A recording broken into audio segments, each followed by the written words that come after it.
యేసు క్రీస్తుని ప్రకటింతును, నా ప్రియ యేసు క్రీస్తుని ప్రకటింతును, నా ప్రియ యేసు క్రీస్తుని ప్రకటింతును.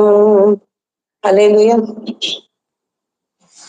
మన ప్రభును రక్షకుగా యేసయ్య నామములో మీ అందరికి కూడా ఉదయకాల తెలియజేస్తూ మరి గూగుల్ మీట్ కొరకు దాన్ని ప్రేమతో ఆహ్వానిస్తూ ఉన్నాం.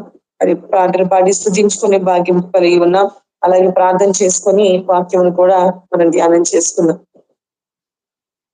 ప్రేమ కలిగిన మా తండ్రి, కృప కలిగిన మా రక్షక యేసయ్య, మీ ఘనమైన నామానికి వందనాలు, స్తోత్రములు తండ్రి. ఘనుడవు నీవయ్యా, పూజ్యుడవు నీవయ్యా, పరిశుద్ధుడవు నీవే, రక్షకుడవు నీవే, యేసయ్య. నీ ఘనమైన నామానికి వందనాలు, స్తోత్రములు తండ్రి. చేసుకొని మమ్మల్ని అందరినీ కూడా సన్నిధికి నాయన మీరు నడిపించుకున్నందుకు మీకు స్తోత్రాలు. ఆ శక్తి కలిగి ప్రభావ మీ బిడ్డలమై తండ్రి నాయన మీ వైపు చూస్తూ ఉండగా మీరు మాతో మాట్లాడమని ప్రార్థిస్తున్నాం. సహాయం చేయండి. మీ వాక్కుతో మమ్మల్ని దర్శించండి. మీ ఆత్మతో మమ్మల్ని నిలబెట్టండి ప్రభా. మీకు స్తోత్రాలు తండ్రి. ఇదే ప్రభా మీరు మాతో మాట్లాడి మాకు అవసరమైన సందేశం మీరు అందించమని వేడుకుంటున్నాం. ఇంకా ఎవరైతేనైనా మరి జాయిన్ అవడానికి సిద్ధపడుతున్నారో వారందరికీ కూడా నాయన చక్కగా అంటే మరి సిగ్నల్స్ అవన్నీ కనెక్ట్ అవడానికి ఎలాంటి టెక్నికల్ ప్రాబ్లమ్స్ లేకుండా అందరూ ఏకీభవించడానికి కృప చూపించమని, బలహీనమైన మమ్మల్ని అందరినీ నాయన మీ చేతులకు అప్పగించుకుంటున్నాం. మరి ప్రాముఖ్యంగా దీనురాలను అయోగ్యురాలను ప్రభా నాయన జ్ఞాపకం చేసుకొని నన్ను బలపరిచి నా ద్వారా మీరు మాట్లాడమని సమస్త మహిమ ప్రభావం మీకు చెల్లిస్తూ యేసయ్య నామంలో అడిగి వేడుకొని ప్రార్థిస్తున్నాము తండ్రి. ఆమేన్. మరి చిన్నపిల్లలు ఎదుగుతూ ఉన్న క్రమంలో మరి వాళ్ళు స్టెప్ వైజ్ గా అంటే ఒక్కొక్క ఏజ్ లో ఒక్కొక్క టైంలో ఒక్కొక్క పీరియడ్ అనొచ్చు, ఏదన్నా అనొచ్చు, కొన్ని చేంజెస్ తో వాళ్ళు కనబడుతూ ఉంటారు మనకి. 3-4 నెలలు వచ్చినప్పుడు కొంచెం కోరలు పడటము, ఇంకొక 5-6 నెలలు వచ్చినప్పుడు కొంచెం అందరినీ గమనించటము, నవ్వటము, అలాంటివి చేయటము, ఏవో సిగ్నల్స్ ఇవ్వటము, సైన్స్ చేయటము. అలాగే ఒక 9-10 నెలలు వచ్చేసరికి కొంచెం కూర్చోడానికి ట్రై చేసి, ఇంకా కొంచెం యాక్టివ్ గా ఉన్న బేబీస్ అయితే పాకుతూ ఉంటారు, బందాడుతూ ఉంటారు అనమాట. అట్లా చేయటం జరుగుతూ ఉంటది. ఇంకా 11-12 నెలలు వచ్చేసరికి హెల్దీ బేబీ, చక్కగా మంచిగా ఉన్న బేబీలు అయితే పట్టుకొని నుంచోవటం, అవసరమైతే ఏదైనా సపోర్ట్ తో అడుగులు వేయటం, ఇలాంటివి చేస్తూ ఉంటారు. ఇది ఒక పసిబిడ్డ యొక్క తన లైఫ్ సైకిల్లో ఉన్నటువంటి స్టేజెస్. తన జీవితంలో బిడ్డ ఎదుగుతున్న కొద్దీ కనబడేటువంటి స్టేజెస్ అన్నమాట, దశలు. అలాగే దేవునిలో పుట్టిన మనకి కూడా మనం కూడా దశల వారీగా దేవునిలో ఎదుగుతూ ఉండాలి. దశల వారీగా ఎదుగుతూ ఉంటే చాలా ఉన్నతమైన ఆత్మీయ బలమును పొందుకుంటూ దేవుని కొరకు నమ్మకంగా జీవించగలుగుతాం. ఇప్పుడు చిన్న అది చేయకపోవటం వలన కొంత మరి పేరెంట్స్ అయిన వారు కలవరపడుతూ ఉంటారు. అయ్యా అసలు కూర్చోలేకపోతున్నాడు, నుంచోలేకపోతున్నాడు, ట్రై చేయలేకపోతున్నాడు, పాకలేకపోతున్నాడు అని ఇట్లా వాళ్ళని గురించి టెన్షన్ పడుతూ డాక్టర్స్ కి చూపిస్తూ ఉంటారు. అలాగే దేవుడు కూడా మనలో ఇలాంటి చేంజెస్ అనేవి చూడలేకపోతే, కనబడకపోతే దేవుడు కూడా చాలా బాధపడుతూ ఉంటాడు. నా బిడ్డలు కూర్చోలేకపోతున్నారు, నా సన్నిధిలో కూర్చోలేకపోతున్నారు, నా బిడ్డలు నా స్వరం వినలేకపోతున్నారు, నేను ఇచ్చేటువంటి ఆశీర్వాదాన్ని పొందుకోలేకపోతున్నారు, ఆత్మీయంగా మరి పాకలేకపోతున్నారు, నిలవలేకపోతున్నారు, నడవలేకపోతున్నారని దేవుడు కూడా మనల్ని బట్టి బాధపడతారు అని మనకు అర్థమవుతుంది. అలాంటి క్రమంలో మరి దేవుడు ఎప్పటికప్పుడు మనకి ఆయన సహాయం చేస్తూ మనల్ని నడిపించాలని, నిలవబెట్టాలని, నడిపించాలని, మనం ఇంకా దేవుని కొరకు పరిగెడుతుంటే చూసి సంతోషించాలని, మహిమ పొందాలని ఆశపడుతూ ఉంటాడు. అలాగా మరి మనలో కనబడే దేవుడు మన నుంచి ఆశించేటువంటి ఈ లక్షణాలు మనలో కనబడినప్పుడు దేవుడు మహిమ పొందుతాడు. కాబట్టి మనం కూడా అలాంటి లక్షణాలు కలిగి ఉండాలని ఆశపడాలి. మరి ఈ రోజు ఒక లక్షణం ఏంటి అంటే యెహెజ్కేలు గ్రంథము 2వ అధ్యాయం 1వ వచనం చూస్తే యెహెజ్కేలు ప్రవక్తతో దేవుడు మాట్లాడుతూ ఉన్నాడు. 2:1 నరపుత్రుడా, నీవు చక్కగా నిలవబడుము, నేను నీతో మాట్లాడవలను. నీవు చక్కగా నిలవబడము, నేను నీతో మాట్లాడగలను. అంటే దేవుని యొక్క ఆలోచన ఎలా ఉంది అంటే, మనము చక్కగా నిలబడితే, మనము దేవునిలో నిలబడితే ఆయన సంతోషపడతారు. మనము దేవునిలో నిలబడితే ఆయన మనతో మాట్లాడతారు. నిలబడకుండగా, స్థిమితం లేకుండగా, లేకపోతే ఒక స్థిరత్వం లేకుండగా అటు ఇటు వెళ్తూ ఉంటే మనము దేవుని వాక్కును గాని, దేవుని స్వరాన్ని గాని వినలేం. అయితే ఏం చేయాలంటే మనము చక్కగా నిలబడాలి. ప్రవక్తతో మాట్లాడే కదా, మనకేం సంబంధం లేదని అనుకోకుండా, త్రోసివేయకుండా, ఇది మనకి కూడా దేవుడిస్తున్నటువంటి మరి ఆ ఆజ్ఞ, లేచి నిలవబడి చెప్తున్నటువంటి మాట అని మనం కూడా తీసుకోవాలి. నీవు లేచి నిలబడు, నేను నీతో మాట్లాడాలి అనంటే, బహుశా పడిపోయి ఉన్నాడేమో, లేవలేని స్థితిలో ఉన్నాడేమో, నిలబడలేకపోతున్నాడేమో, మరి కొంత బలహీనం అయిపోయాడేమో అని మనం ఇక్కడ ఆలోచన చేసినట్లయితే, ఎహెజ్కేలుకి ఆత్మ ప్రత్యక్షత లేదు, ఆత్మ నడిపింపు లేదు. సో ఎప్పుడైతే దేవుడు మాట్లాడి నా ఆత్మ నీలోనికి వచ్చి నీతో మాట్లాడతాను, అప్పుడు నువ్వు నా చిత్తమును జరిగించాలి అని దేవుడు చెప్తూ ఎహెజ్కేలుతో పిలిచినప్పుడు, నీవు చక్కగా నిలవబడు, నేను నీతో మాట్లాడతాను, నా ఆత్మ నీలో ఉంచి నేను ఏం చేయబోతున్నానో నా కార్యమును నీ ద్వారా మరి ప్రవచింప చేస్తాను అని దేవుడు మాట్లాడాడు. అంటే ఇక్కడ మనం ఈ వాక్యము ద్వారా తీసుకోవాల్సిన విషయం ఏంటి అనంటే, మనము కూడా నిలబడితే దేవుడు మనతో కూడా మాట్లాడతాడు. అయితే ఎక్కడ నిలబడాలి? పాపుల మార్గమున నిలబడకూడదు కదా, 1వ కీర్తన ఉంది కదా, దుష్టుల ఆలోచన చొప్పున నడవకూడదు, పాపుల మార్గమున నిలవకూడదు. ఎక్కడైతే పాపులు, ఎక్కడైతే లోక సంబంధులు, ఎక్కడైతే శరీర సంబంధులు ఉంటారో వాళ్ళ దగ్గర నిలవబడకూడదు. ఎక్కడ నిలబడాలి అంటే దేవుని సన్నిధిలో నిలబడాలి, దేవుని సహవాసంలో నిలబడాలి. అలాంటప్పుడే దేవుడు మనతో మాట్లాడతాడు. మరి ఇంకా ఎక్కడ మనం నిలబడాలి అని బైబిల్ మనకి చూపిస్తుందో ఒక 3 వాక్యాలు చూసి ఈ రోజు మన వాక్యాన్ని ముగించుకుందాం. నిలబడాలి. ఈ రోజు మన అంశము నిలబడాలి. ఎక్కడ నిలబడాలి అంటే లూకాసు వార్త 21వ అధ్యాయము 36వ వచనం చూద్దాం. లూకాసు వార్త 21వ అధ్యాయము 36వ వచనం చూసినట్లయితే, కాబట్టి మీరు జరగబోవు వీటి నెలను తప్పించుకొని మనుష్య కుమారుని ఎదుట నిలవబడటకు శక్తి గలవారు మగునట్లు ఎల్లప్పుడూ ప్రార్థన చేయొచ్చు, మెలకువగా ఉండుడని చెప్పాను. కాబట్టి మీరు నిలబడాలి. ఎక్కడ నిలబడాలి అనంటే దేవుని ఎదుట నిలబడాలి. ఎలా నిలబడాలి అంటే శక్తి గలవారమై నిలబడాలి. ఇక్కడ ఇదంతా కూడా మనం వివరించుకోవాల్సిన అవసరం లేదు, మీ అందరికీ తెలుసు. కాబట్టి మనం ఎలా నిలబడాలి అనే వాక్యం మనకి చూపిస్తుందంటే శక్తి గలవారమై. ఏ శక్తి అనంటే భక్తి వల్ల కలిగేటువంటి శక్తి, అంతే కదా. భక్తి మనకి శక్తిని పుట్టించాలి, భక్తి మనల్ని నిలబెట్టాలి, భక్తి మనము దేవునిలో నిలిచి ఉండేటట్లుగా చేయాలి. అలాంటి శక్తిని మనకి సప్లై చేయాలన్నమాట.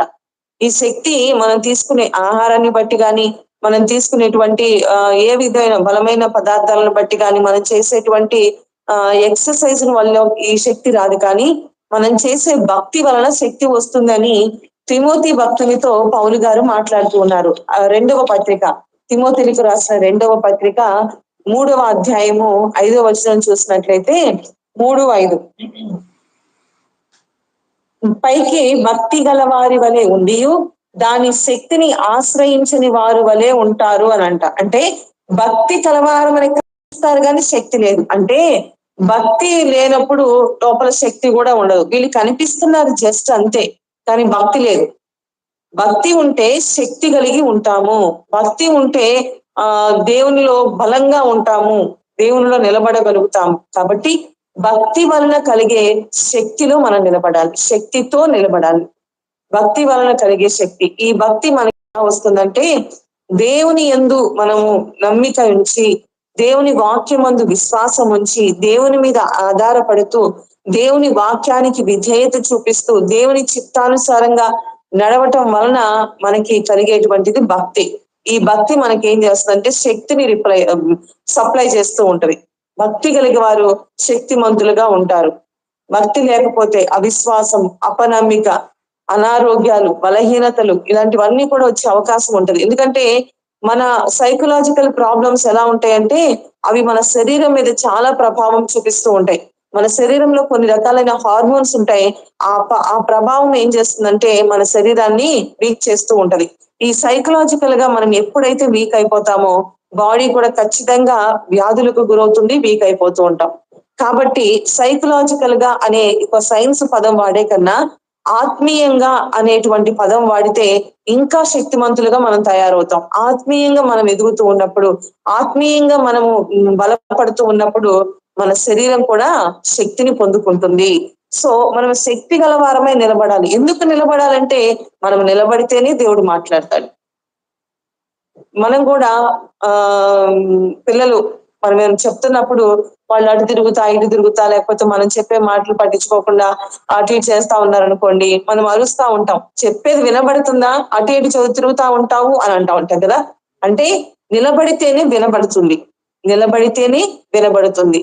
వాళ్ళు నిలబడకుండా అటు ఇటు వెళ్ళి తర్వాత ఒకటి చెప్తే ఇంకోటి చేసుకొచ్చాం అనుకోండి, మనకే కోపం వచ్చి ఒక్కటిస్తాం అనమాట. చెప్పిన మాట వినవు, చెప్పేటప్పుడేమో అటు ఇటు తిరుగుతా ఉంటావు, చెప్పిన పని చేయవు అని మరి మనం కూడా కోపగిస్తూ ఉంటాం. అయితే ఇక్కడ పాయింట్ ఏంటంటే మనము నిలబడగలిగితేనే దేవుని స్వరమును వినగలుగుతాం.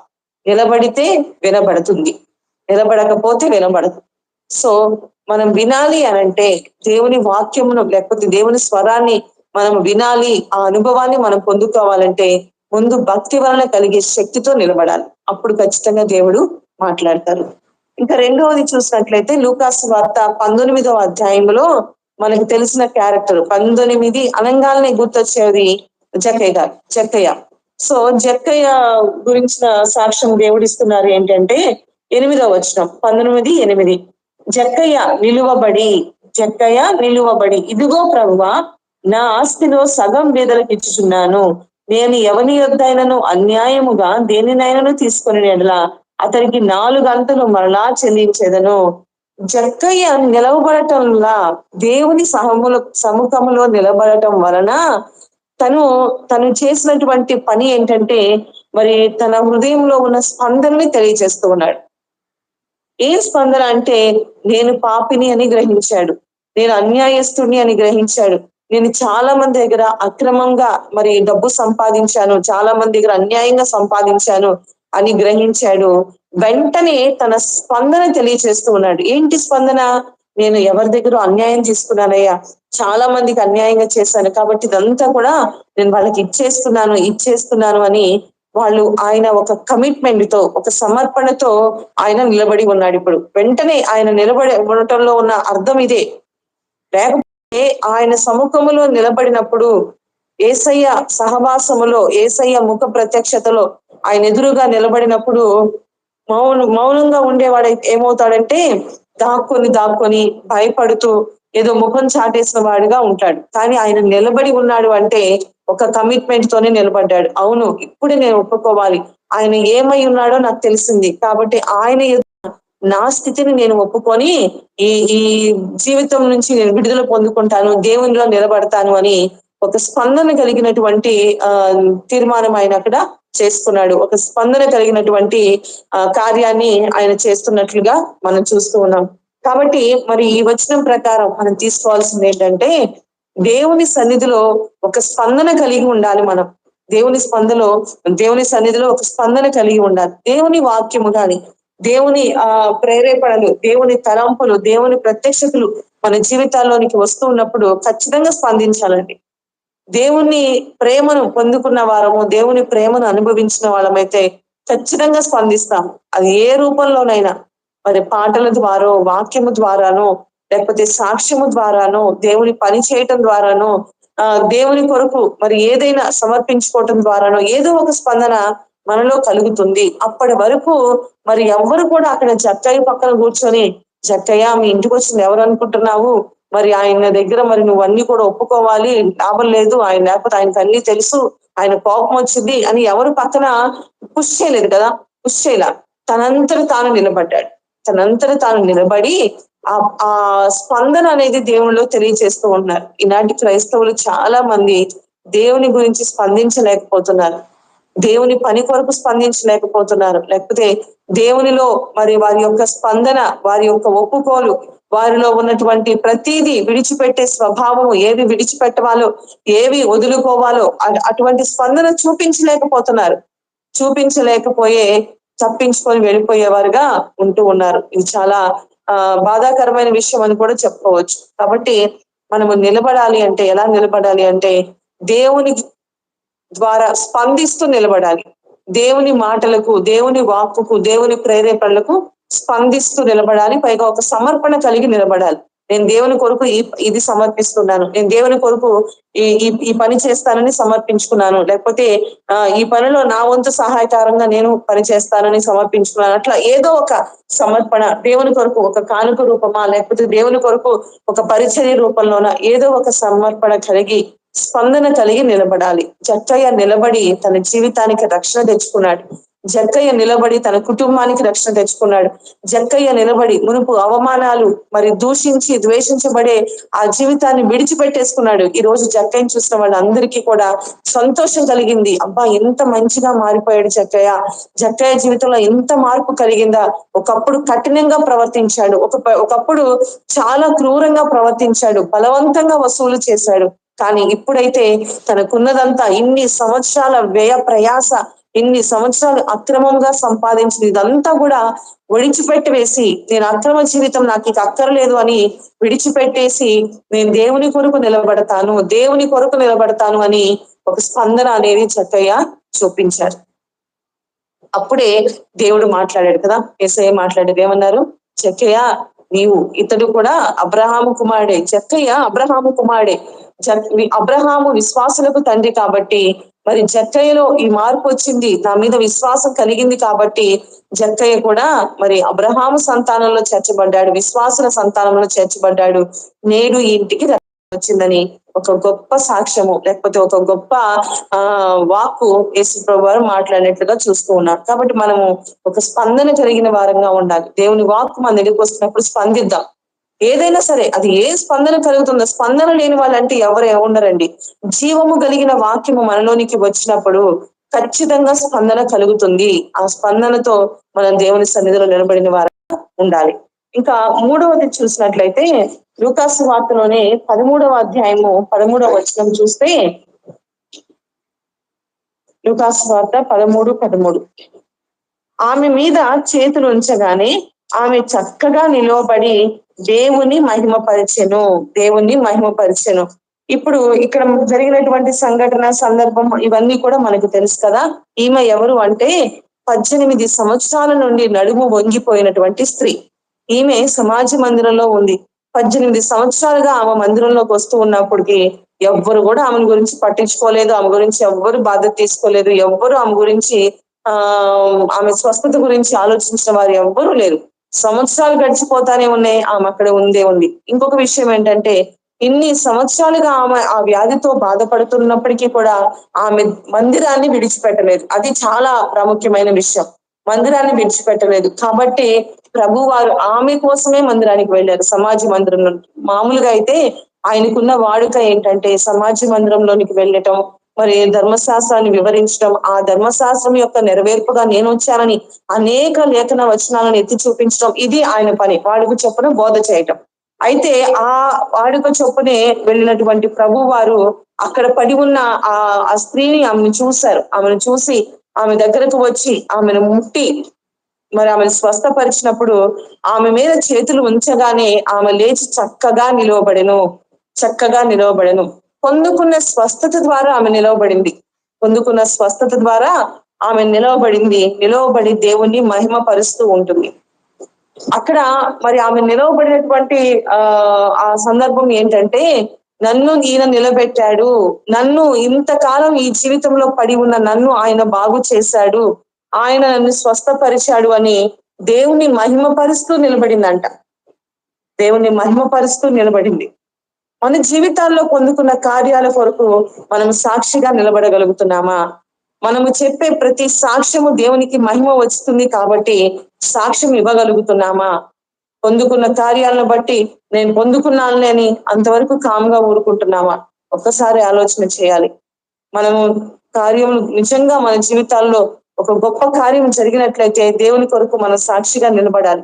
దేవుని మహిమపరిచేలాగా నిలబడాలి. ఇంకా ముందుకు అడుగులు వేస్తూ వెళ్తే దేవుని ప్రకటిస్తూ మనం ఉండాలి, నిలబడి ప్రకటిస్తూ ఉండాలి.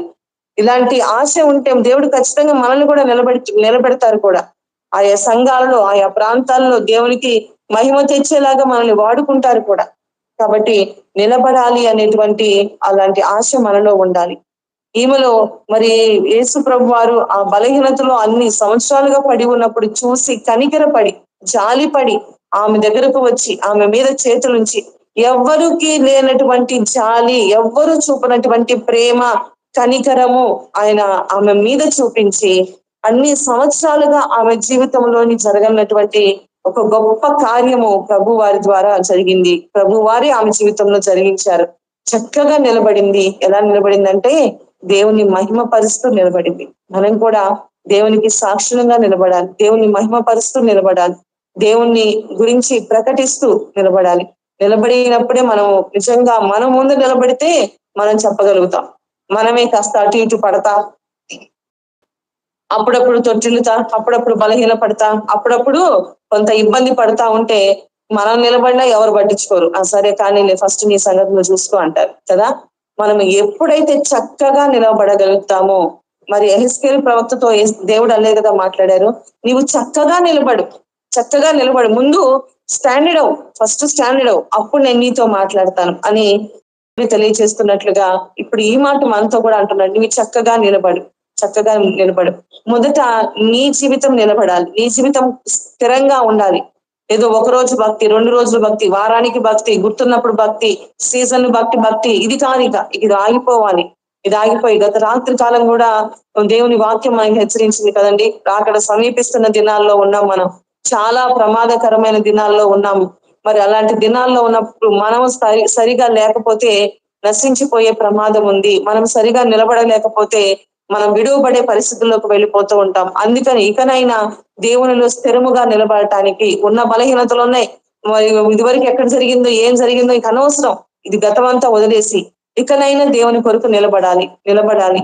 అలాంటి మనల్ని నిలబెట్టేటువంటి శక్తిమంతులుగా చేసేటువంటి భక్తి జీవితాన్ని మనము చేయాలి. అప్పుడే మరి దేవుడు మనతో మాట్లాడతారు, అప్పుడే దేవుని స్వరమును మనం వినగలుగుతాం, అప్పుడే దేవుని చిత్తాన్ని మనము తెలుసుకోగలుగుతాం. కాబట్టి ముందు నిలబడదాం.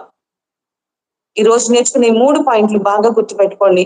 భక్తి వలన శక్తిని మనం పొందుకోవాలి. చేస్తున్న భక్తి మనలో శక్తిని నింపుతూ ఉండాలి, శక్తిని జనరేట్ చేస్తూ ఉండాలి, సప్లై చేస్తూ ఉండాలి. అలాంటి భక్తి కలిగిన శక్తిని మనం పొందుకోవాలి, కానీ శక్తి లేని భక్తిహీనం అయిపోకూడదు. రెండవది, ఒక స్పందన కలిగి దేవుని కొరకు స్పందించాలి. మనం ఒక రాళ్లమో రప్పలమో ఒక మెటీరియలిస్టిక్ కాదు కదా.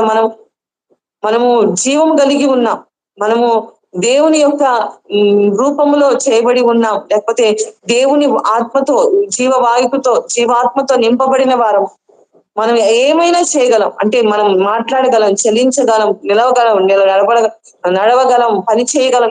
ఇలాంటి ఆధిక్యత మనకు ఉంది. అలాంటప్పుడు మనము నిలబడాలి, కానీ మరి నిలబడకు లేకుండా పడిపోయే వారంగా, ఎక్కడ వేసామంటే అక్కడే ఉన్నాం అన్నట్టుగా అలా ఉండే వాళ్ళంగా ఉండకూడదు. ఇప్పుడు ఒక రాయిని చూడండి, ఒక రాయిని తీసుకొచ్చి, ఒక పెద్ద బండరాయిని తీసుకొచ్చి ఒక పొలంలోనో ఒక ఖాళీ ప్లేస్ లో వేసాం అనుకోండి, కొన్ని సంవత్సరాలు గడిచినా అది అక్కడే ఉంటది. వర్షానికి కొట్టుకుపోయినట్టు, గాలికి కొట్టుకుపోయినట్టు కొట్టుకుపోదు, ఆ బండ అక్కడే ఉంటుంది. అంటే మనము దేవునిలో అక్కడే ఉంటున్నాము అంటే ఏంటి అర్థం? అంటే దేవుని కొరకు, దేవుని సన్నిధిలో అలానే మనం ఒక పని చేయని వారంగా, ఒక రాతి బొమ్మలాగా, లేకపోతే రాయిలాగా అట్లా నిలబడిపోయామంటే అసలు అది ఏమన్నా అర్థం ఉందా? మనం జీవం కలిగి ఉన్నప్పుడు చెల్లించాలి కదా. ఇప్పుడు ఆమె పరిస్థితి అదే అయింది. అలా రాతిలాగా పడి ఉందనే ఆమె జీవితంలో ఏమి అసలు నిస్సహాయ స్థితి, ఏ ఆశ లేని జీవితంలో పడి ఉందనే ప్రభువారు ఆమె దగ్గరికి వెళ్ళి ఆమెను నిలబెట్టాడు ఆయన. సో మనం కూడా నిలబడాలి, దేవుని కొరకు నిలబడాలి, స్థిరముగా నిలబడి దేవుని కార్యాలు, ఒక స్పందన కలిగిన జీవితాన్ని కలిగి ఉండాలి. ఆ రాతి మీద వర్షం పడినా దానికి స్పందన ఉండదు, లేకపోతే ఒక తుఫాన్లు వచ్చినా స్పందన ఉండదు. ఇక ఏ విధమైనవి ఏవి జరిగినా ఆ రాతిలో ఎలాగ స్పందన ఉండదో మనము రాతి వంటి వారము కాము. మనము జీవము కలిగిన వారం. స్పందించాలి, దేవుని కొరకు స్పందించాలి, దేవుని కొరకు ఒక ఒక మూమెంట్ మనలో రావాలి. మూడవది ఏంటంటే మరి దేవుడు మన జీవితాల్లో చేసినటువంటి కార్యాలను బట్టి మరి స్వస్థతలు కావచ్చు, ఏవైనా కూడా ఏ మేలులైనప్పటికీ కూడా మనం దేవుని మహిమ పరిచేలాగా నిలబడాలి. మన మన మన ద్వారా దేవునికి మహిమ రావాలి. మన అపోస్తల కార్యంలో ఒక మాట ఉంటది, గలతీ పత్రికలో ఒక మాట ఉంటది 1:24. చాలా మంది అంట పౌలును బట్టి దేవుని మహిమ పరిచారంట. ఒకసారి చూద్దాం ఆ మాట కూడా. గలతీ పత్రిక 1వ అధ్యాయము 24వ వచనం. 1:24 చూస్తే తాను పూర్వమందు, ఇంక ముందుకు వెళ్తాను, మునుపు మనలను హింస పెట్టిన వాడు తాను పూర్వమందు పాడు చేయించు వచ్చిన మతమును ప్రకటించుచున్నాడని సంగతి మాత్రమే విని వారు నన్ను బట్టి దేవుణ్ణి మహిమ పరిచిది. అంటే పూర్వం ఏ మతం కోసం అయితే నేను క్రైస్తవులను హింసించానో నా మతమే ఉండాలి, నా మతమే కొనసాగాలని మరి క్రీస్తుని వెంబడిస్తున్న, క్రీస్తు బిడలుగా మారిన క్రైస్తవుల్ని హింసిస్తూ చాలా వారిని బాధ పెట్టి వాడిని వాళ్ళ మతాన్ని పాడు చేయాలి అనేటువంటి ఒక దృక్పథంతో ఉన్నటువంటి పౌలు ఈ రోజున అలాంటి క్రీస్తుని ప్రకటిస్తున్నాడే. ఇంత మార్ప, ఇంత జీవితం, ఇంత అసలు ఊహించని రీతిలో మారిపోయాడే అని పౌలు యొక్క సాక్ష్యాన్ని బట్టి దేవుని మహిమపరిచారట. అలాంటి దేవునికి మహిమ తెచ్చేటువంటి సాక్ష్య జీవితము కలిగి నిలబడాలి. చాలా మంది మన మందిరం పెట్టినప్పుడు అన్నారు, చాలా మంది ఇప్పటికి కూడా అన్యుల మధ్య మీరు ఈ మందిర పరిచయం నడిపిస్తూ ఉన్నారంటే అసలు చాలా గొప్ప విషయం, దేవుని గొప్ప కార్యం అంటున్నప్పుడు మేము ఎప్పుడైనా కూడా దేవుని స్తుతించేది ఈ ఒక్క మాటే, ప్రభువా ఈ సాక్ష్యము ద్వారా మమ్మల్ని నిలబెట్టినందుకు నీకు వందనాలయ్యా అని. ఎందుకంటే దేవుడు నిలబెట్టకపోతే ఇక్కడ నిలబడటం ఎవరి వలన కాదు. కాబట్టి నిలబడగలిగిన సాక్ష్యం మనం కలిగి ఉంటే మనం చేసే పని ఏదైనా దేవుడు అది సఫలపరుస్తారు. మనం నిలబడాలి. ముందు మనం నిలబడితే దేవునికి మహిమ తెచ్చిన వారం అవుతాం. ఇప్పుడు ఇక్కడ జరిగిస్తున్నారు, మీరు ఇక్కడ సేవ చేస్తున్నారు, వీళ్ళ మధ్య ఉంటున్నారంటే వెరీ గ్రేట్ అంటే ఆ గ్రేట్నెస్ ఎవరిది చూసారా? అసలు మేము కదా అసలు ఇక్కడ ఉంది, మరి మా వలన కదా, లేకపోతే అసలు వీళ్ళని గెలవటం అమ్మో మామూలు విషయం కాదు అనని మనం అనుకోకూడదు, మేము అనుకోకూడదు. ఎందుకంటే నిలబెట్టింది వచ్చినాయి, నిలబడకూడదు, ఇక్కడ ఉండకూడదు, ఇక్కడ అసలు వీళ్ళు చేయకూడదు అని చాలా సమస్యలు వచ్చినాయి. కానీ అలాంటి విషయాల్లో కూడా దేవుని కృప నిలబెట్టింది. దేవుని కృపే, కేవలం దేవుని కృప నిలబెట్టింది. ఆయన పని ఇక్కడ జరిగించుకోవడానికి, ఈ ప్రాంతాన్ని రక్షించుకోవడానికి, ఈ ప్రాంత ప్రజల కోసం మొరపెట్టడానికి. ఇప్పుడు నినివే ప్రజలు నశించిపోతున్నారని యోనాను ఎలా పంపించారు? మరి అలాగా ఎక్కడైతే దేవుని వాక్యం పనిచేయాలో, దేవుని సువార్త అందించబడాలో ఆ ప్రాంతంలో దేవుడు ఎవరో ఒకరు పంపిస్తా ఉంటారు. ఇక్కడ మేము నిలబడపోతే పెద్ద ఇదేం కాదు, ఇంకొకరు నిలబెట్టగలరు దేవుడు, ఇంకో విధంగా దేవుడు ఇక్కడ సువార్త పని చేయించగలరు. కానీ నిలబెట్టినప్పుడు నిలబడాలి, అది నా భాగ్యం అని ఎంచుకొని మనం నిలబడితే ఖచ్చితంగా దేవునికి మహిమ వస్తుంది. మనము నిలబడాలని ఒక చిన్న ఆశ మనం చూపిస్తే చాలండి, దేవుడే నిలబెట్టి ఆయన కార్యాలు జరిగించి ఆయన మహిమ పొందుతారు. కాబట్టి మరి యెహెజ్కేలు ప్రవక్తతో దేవుడు మాట్లాడిన మాట, నరపుత్రుడా నీవు లేచి చక్కగా నిలవబడము, నేను నీతో మాట్లాడాలి. మనం దేవుని మాట వినాలి అనంటే నిలబడాలి. అలా నిలబడేలాగా దేవుడు మనకి తన కృపను అందించి మనల్ని నిలబెట్టాలి. ఇంకా దేవుని కొరకు సాక్షిగా, దేవుని మహిమార్థంగా మనం నిలబడాలి.